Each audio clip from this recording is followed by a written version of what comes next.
I was driving home from a late night at work. It was a dark and deserted highway, and I was the only car on the road.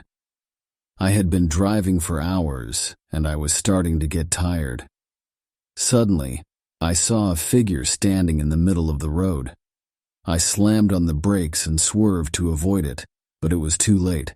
I hit the figure and it went flying through the air. I got out of the car and ran to the figure. It was a man, and he was lying on the ground, unconscious. I checked for a pulse and found one. He was alive. I didn't know what to do. I was all alone on a deserted highway in the middle of the night. I couldn't just leave the man there. I decided to take him to the nearest hospital. I put him in the back seat of my car and drove away. On the way to the hospital, the man woke up. He looked at me with bloodshot eyes and said, "Where are you taking me?" "I'm taking you to the hospital," I said. "You got hit by my car." The man laughed. "You hit me on purpose," he said.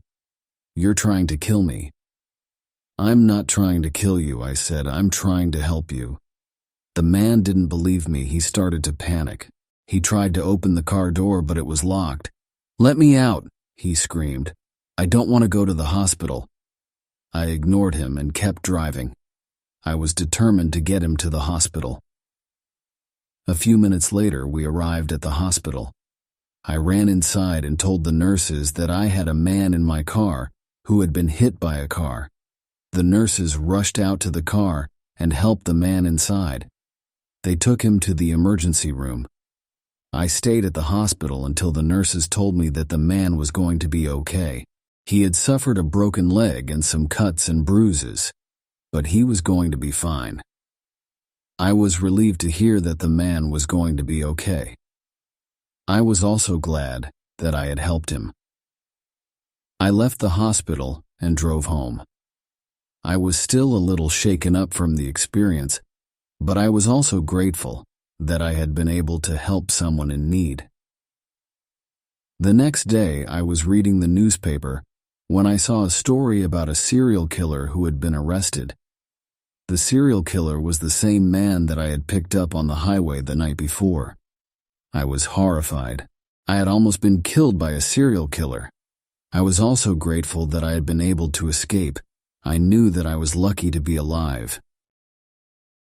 Next story. It was a dark and deserted highway, and I was the only car on the road. I had been driving for hours and I was starting to get tired. I was about to put on some music when I saw something out of the corner of my eye. It was a figure standing in the woods next to the highway. I slowed down and looked closer. The figure was tall and slender, with long, pale skin. It was wearing a long, black dress. I couldn't make out its face, but I could tell that it was staring at me. I felt a chill run down my spine. I didn't know what to do. Should I speed up or slow down? Should I stop and investigate or keep driving? I decided to keep driving. I didn't want to get any closer to the creature.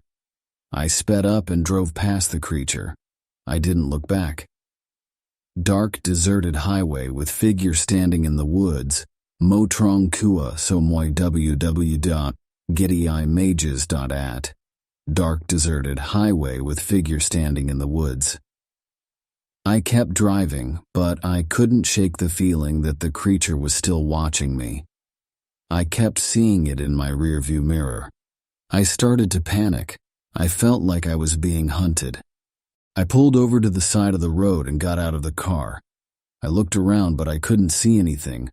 I was about to get back in the car when I heard a noise behind me. I turned around and saw the creature standing there. It was closer now. I could see its face. It had pale skin and sunken eyes. Its lips were curled into a cruel smile. I turned and ran. I ran as fast as I could. The creature chased after me. I could hear its footsteps behind me. I ran into the woods. I didn't know where I was going, but I had to get away from the creature. I ran and ran until I couldn't run anymore. I collapsed to the ground, exhausted. I lay there for a long time, catching my breath. I was terrified, but I was also relieved. I had escaped from the creature. I stood up and started walking back to the highway. I knew that I couldn't stay in the woods. I walked for what felt like hours. I was lost and alone. Finally, I saw the highway in the distance. I ran to the highway and flagged down a car. The driver stopped and asked me what was wrong. I told him about the creature and how it had chased me. The driver didn't believe me. He thought I was crazy. He told me to get in the car and he would take me to the nearest police station. I got in the car and we drove away. I looked back at the woods and saw the creature standing there watching us. I turned away and looked ahead. I didn't want to see it anymore. We arrived at the police station a few minutes later. I told the police officers what had happened, but they didn't believe me either. They thought I was high or drunk. They told me to go home and get some sleep. I left the police station and walked home. I was still scared, but I was also exhausted. I got into bed and fell asleep immediately. I had a nightmare about the creature. In my dream, it was chasing me through the woods. I ran and ran, but I couldn't escape. I woke up sweating and terrified. I looked at the clock and saw that it was 3 a.m. I couldn't sleep anymore. I got out of bed and went to the window. I looked out at the night sky. I saw the creature standing in the distance. It was staring at me. I screamed and ran away from the window. I hid under the covers and cried. I don't know what to do. I'm scared and alone. Next story. My wife Stella and I were driving home from a late night at work. It was a dark and deserted highway, and we were the only car on the road. We had been driving for hours, and we were both starting to get tired. Suddenly, I saw a pair of headlights in the rearview mirror. A car was behind us. I looked at Stella and she shrugged. She didn't know who it was either. The car was getting closer. I could see that it was a black SUV. I sped up, but the SUV kept up with me. I started to feel uneasy. Why was this car following us? I slowed down and pulled over to the side of the road. The SUV pulled over behind us. I got out of the car and walked to the back of the SUV. The windows were tinted so I couldn't see inside. I knocked on the window, but there was no answer. I knocked again. Still no answer. I tried to open the door, but it was locked. I went back to my car and told Stella what had happened. She was scared. She told me to drive away. I started the car and pulled back onto the highway. The SUV followed us. I sped up, but the SUV kept up with me. I looked at Stella in the rearview mirror. She was white-faced. I didn't know what to do. I was starting to panic. I saw an exit coming up and I took it. The SUV followed us. I drove down the exit ramp and onto a side road. The SUV followed us. I turned down a dirt road. The SUV followed us. I drove faster and faster. The SUV kept up with me. I saw a dead end coming up. I slammed on the brakes and the car skidded to a stop. The SUV pulled up behind us.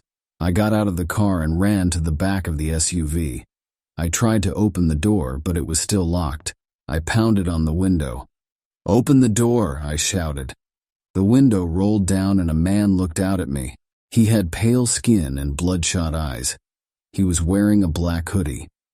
"What do you want?" I asked. The man smiled. "We're just here to take you for a ride," he said. I took a step back. "We're not going anywhere with you," I said. The man laughed.